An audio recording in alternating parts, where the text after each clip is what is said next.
Assalamualaikum warahmatullahi taala wabarakatuh. Kali ini saya nak menceritakan tentang salah satu petikan daripada buku Fitnah Terbesar dalam Sejarah Islam yang karangan Dr. Taha Hussein.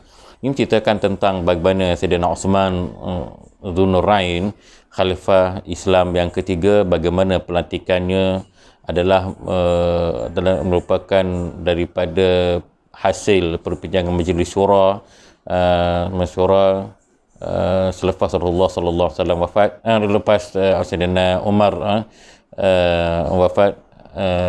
wafat setelah dibunuh, bagaimana ia dipilih oleh 5 orang sahabat terdekat Rasulullah sallallahu alaihi wasallam, yang antaranya yang mereka juga adalah daripada kalangan 10 sahabat Rasulullah sallallahu alaihi wasallam telah dijamin masuk syurga. Dan Sayyidina Osman ini dilantik oleh mereka. Namun dalam perbincangan tersebut diceritakan bahawa semua sahabat bersepakat untuk melantik Abdul Rahman bin Auf asalnya sebagai khalifah kerana ketokohannya dan juga kerana kekayaannya yang mungkin boleh memberi dan beberapa kelebihan lain. Dan tadi disebut dalam perbincangan tersebut, dalam mesyuarat tersebut dan disebut oleh para sejarawan mengatakan bahawa Sayyidina Abdul Rahman bin Auf ini adalah seorang businessman, yang seorang peniaga yang mempunyai bakat yang besar. Bagaimana zaman Zahiliyah dia telah menjadi seorang peniaga yang telah berjaya.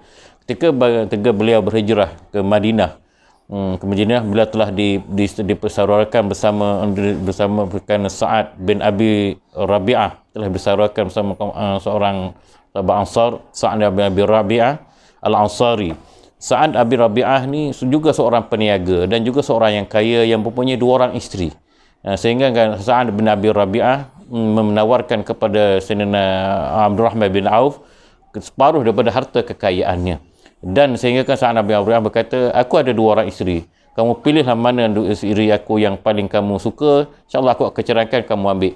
Tetapi Abdul Rahman bin Auf kata, tak apalah, bawalah aku, esoknya tunjukkan aku tempat berdagang di Madinah ini, tempat berniaga. Lalu Sa'ad bin Abi Rabi'ah membawa Sayyidina Abdul Rahman bin Auf ke pasar Madinah. Dan di sana dia memulakan perniagaan bermodalkan apa yang diberi oleh Sa'ad bin Abi Rabi'ah. Dan petangnya dia pada waktu petang dia pulang membawa lemak, membawa lemak ataupun lemak haiwan, ataupun dia katakan sebagai makanan yang special lah pada zaman itu. Dan setelah beberapa lama Sayyidina Abdul Rahman bin Auf mengubah Rasulullah sallallahu alaihi wasallam dengan pakaian yang harum. Dan Rasulullah bertanya, kenapa harum ni? Aku baru kahwin. Dan di sinilah cerita bagaimana Rasulullah sallallahu alaihi wasallam mengarahkan Abdul Rahman bin Auf agar menyembelih kambing sebagai meraih kepkahwinan. Aulim walau bisyatin. Itu hadis yang masyhur kita tahu. Buatlah walimah kalau dikahwin walaupun dengan sekadar menyembelih seekor kambing.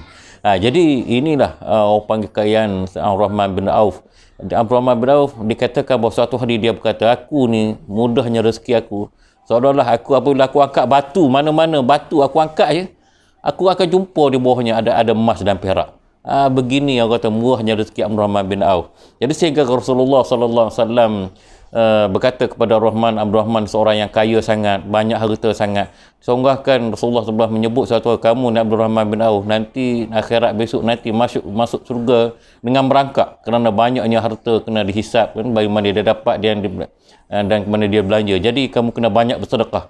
Dan dalam sejarah kita boleh lihat bagaimana Sayyidina Abdul Rahman bin Auf ni seorang yang panggil pemurah. Dia bersedekah bukan lalang, bukan sikit-sikit. Dia bersedekah dengan satu hari satu kafilah, dia bersedekah dia bersedekah dengan kafilah dengan beratus-ratus ekor unta. Dan diceritakan ketika disedekahkan kan sekarang ditinggalkan harta yang ditinggalkan atau warisan yang sangat besar ditinggalkan apabila dia mati ialah dengan 1000 ekor unta, 300 ekor kambing. Dan Sayyidina Rahman bin Auf dia kahwin, ada 4 orang isteri. satu orang, dan harta isteri ni kita boleh tahu 1/8. Tetapi bagaimana dengan 1/8 tu dia bagi 4 orang, satu pusaka, 1/8 harta pusaka dia bagi 4 orang, setiap orang isteri dapat 80,000 hingga 100,000 dinar. Duitnya banyak sangat. Ini menunjukkan kekayaan Sayyidina Abdul Rahman bin Auf. Bagaimana kekayaan ini, dengan kekayaan ini dia telah banyak bersedekah, dan Abdul Rahman bin Auf ni hartanya cukup banyak. Bagaimana dengan kekayaan tu orang ramai mencadangkan dia untuk jadi khalifah, tetapi dengan tetapi Sayyidina Abdul Rahman bin Auf menarik diri. Dia bersumpah, aku menarik diri pada khalifah, aku tak mau. Tinggalkan dalam majlis itu, apabila tarik diri, lalulah bercanggah meletakkan Sayyidina Osman, sebab memutuskan Sayyidina Osman Dzunurain sebagai khalifah. Tetapi ramai, dan diceritakan sejarah bahawa awal-awal khalifah Osman Abdul Rahman memang sangat sokong, sebab dia yang cadangkan, dia yang cadangkan. Tapi pada akhir-akhirnya dia menentang banyak dasar-dasar khalifah Osman radhiyallahu Dzunurain. Tapi kalau kita baca sejarah, banyak kalau dikatakan orang yang berlebih menulis tentang permusuhan di antara Abdul Rahman bin Auf dengan Osman bin Affan ni, mereka kata kalau boleh mana pedang, dan kita pergi bunuh Sayyidina Osman dan sebagainya. Banyaklah cerita-cerita yang perlu kita tapis, kita tengok bagaimana ada orang yang melebih-lebih kita, mereka-rekakan cerita nak menyukai permusuhan di antara sahabat. Memang betul Abdul Rahman bin Auf tidak bersetuju dengan Osman bin Affan, dengan Osman tapi bukanlah sebegitu sekali. Ini antara benda yang kita perhatikan dalam kita berbicara buku sejarah. Kita perlu menapis, melihat sumber-sumber supaya agar kita tidak tertipu dengan apa yang kita baca. InsyaAllah itu saja kita baca untuk malam ni. Nanti saya akan terangkan dari siri-siri yang lain. Terima kasih. Assalamualaikum warahmatullahi wabarakatuh.